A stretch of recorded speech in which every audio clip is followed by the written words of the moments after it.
Chapter 27, A Decade of Discord, the 60s. It was certainly a decade of discord. Oh boy. There's the Yolanda, Coretta Scott King. Daddy's gone. Kennedy drumming up support over in West Virginia. Now LBJ will come to Kentucky to sell his Great Society, his War on Poverty. We got liberalism alive in the 60s.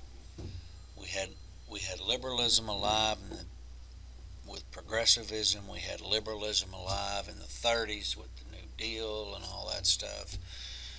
And in the 60s, we have a huge push of liberalism, which is going to create a lot of what we're familiar with today. But, of course, it all hinges on the court system and what is constitutional according to your Supreme Court judges or your judges. They don't have to be Supreme Court judges, but ultimately Supreme Court judges.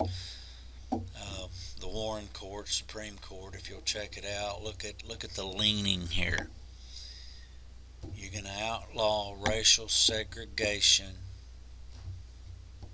Okay, federal courts can intervene if the voting districts get funky. School prayer.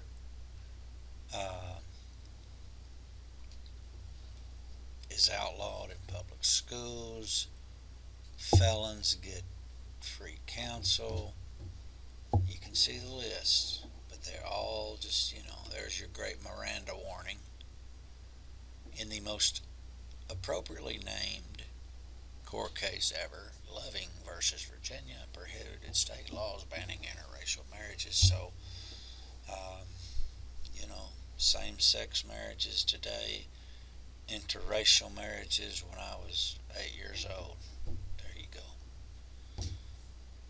There's Johnson's Great Society. And, of course, an anti-Johnson commercial. Okay, here we got the prayer in public school controversy that still is with us today. It's settled. Just because something's settled doesn't mean it's not controversial. As your Congress can pass no law respecting an establishment of religion. An establishment of religion. Established religions are official religions of a government. That's what an established religion is. It's a religion that has been established by the government as its official religion. And if we allow prayer in a public institution, our interpretation is that is the government choosing a religion, whether it be, a denomination or whether it be Christianity over other religions. And then, of course, that's all your... Does school prayer violate the First Amendment? According to our courts, it most certainly does.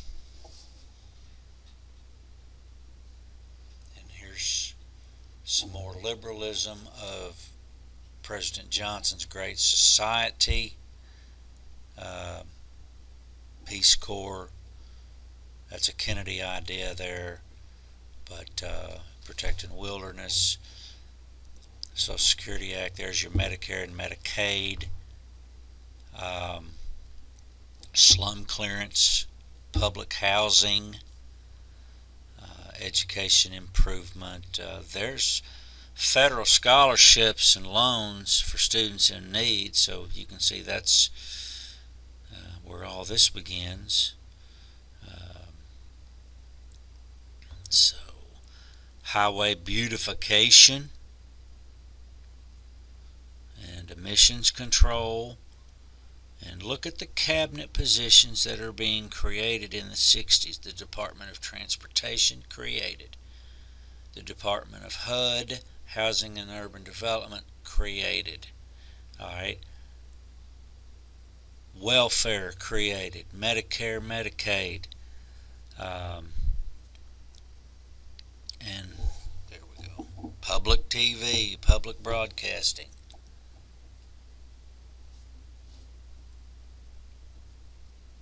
Now, freedom rides. College students, generally members of CORE, getting on these buses and challenging the law. So in the 60s, racial movement, civil rights movement gets a little bit more aggressive. In the 50s, it was one thing, but in the 60s,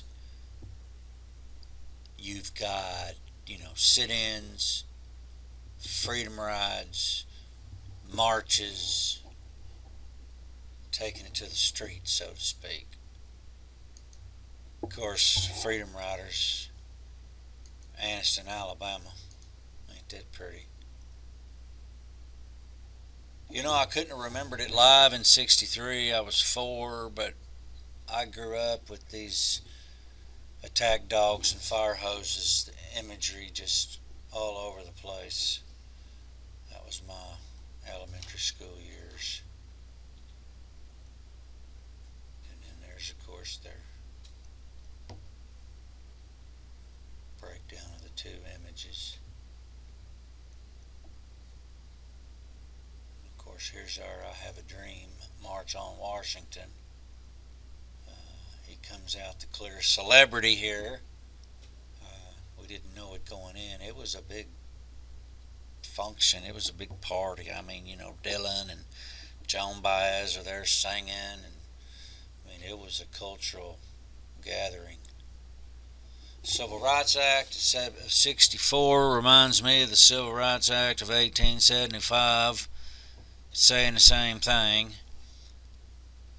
Thank goodness that 90 years later, our courts have a different interpretation of public accommodations. Now, if you own a business, you are required not to segregate, and then in 1875, the courts ruled that 14th Amendment only applied to governments and not private businesses. And one of the most ridiculous verdicts ever, but I digress.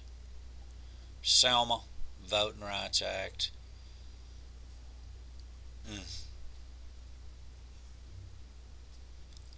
Check your billboard in the back. Martin Luther King at a communist training school. It's ugly out there. You got your new left, your ultra liberals, left-leaning, student-based, and they're going after the three biggies, civil rights, poverty, and Vietnam.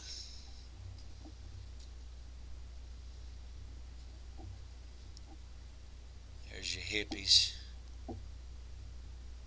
sending out their message.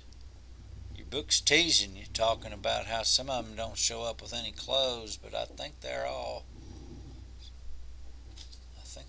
legal.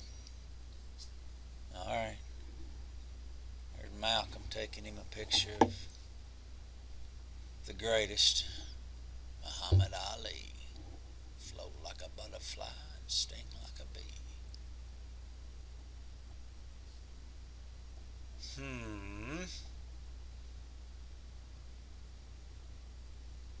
It's ugly out there. Now, Black Power, of course, the fringe element of folks for the civil rights movement, cranking it up a notch. calling for blacks to unite, black-only organizations, and it's getting ready to get violent as well. Let's not forget the women. 1960s was a big decade for women. They do not secure the ERA, the Equal Rights Amendment. That was a proposed amendment that was never ratified. But now, an organization dedicated to women's rights. Of course, here's a nice little poster for all those going into the Miss America contest. Dr. King's room. And kind of an eerie sight, his room with the coverage on.